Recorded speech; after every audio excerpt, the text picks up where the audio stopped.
আসসালামু আলাইকুম ভিউয়ার্স, সালাম আলাইকুম। আবারও স্বাগত জানাচ্ছি আপনাদেরকে। এখনকার একটি গুরুত্বপূর্ণ নিউজ, সেটি ইংল্যান্ডের বার্মিংহাম এলাকার স্মিথ স্মিথফিল্ড এলাকার স্মিথউইক। এটি ইংল্যান্ডের স্মিথউইক এলাকার 18 বছর বয়সী এক কিশোরকে হত্যাকাণ্ডের ঘটনা। ঘটনাটি ঘটে গত ফেব্রুয়ারি মাসের 20 তারিখে।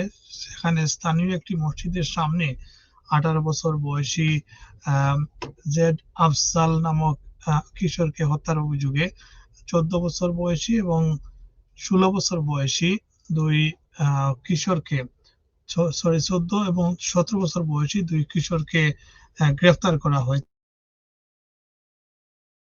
সেই সংবাদটি সেটি গোতবাড়ি রোডের একটি মসজিদের বাইরে।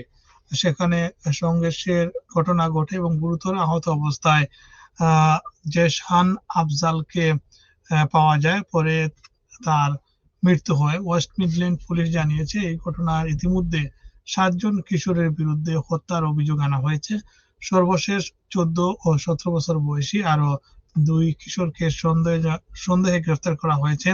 তারা বর্তমানে পুলিশ হেফাজতে রয়েছে এবং জিজ্ঞাসাবাদ চলছে। পুলিশ জানায় তদন্ত এখনো চলমান এবং এ বিষয়ে কারো কাছে তথ্য থাকলে তা পুলিশকে জানানোর জন্য অনুরোধ করা হয়েছে। কেউ চাইলে গোপনে ক্রাইম স্টপস এর মাধ্যমে তথ্য দিতে পারবেন। আচ্ছা, পুলিশ এই ঘটনার সত্যতা উদ্ঘাটন এবং কারা এই হত্যাকাণ্ড সেটি পেতে চাইছে।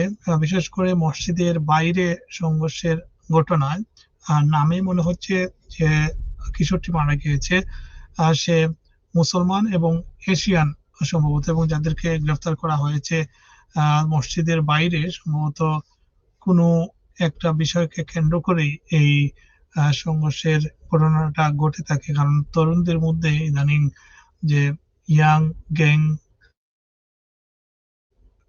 18 বছর বয়সী জেড আফজালকে 20 ফেব্রুয়ারি সেই মসজিদের সামনে সংঘর্ষের ঘটনায় সে আহত হয় এবং পরবর্তীতে মারা যায়। এই ঘটনায় 7 জনকে সন্দেহভাজন হিসাবে চিহ্নিত করা হয়েছে। সর্বশেষ 14 বছর এবং 17 বছর বয়সী দুই কিশোরকে গ্রেফতার করা হয়েছে। এই ঘটনা মানে কারো কাছে কোনো তথ্য, ছবি বা কোনো ভিডিও থাকলে সেটি পুলিশকে দেওয়ার আহ্বান জানান।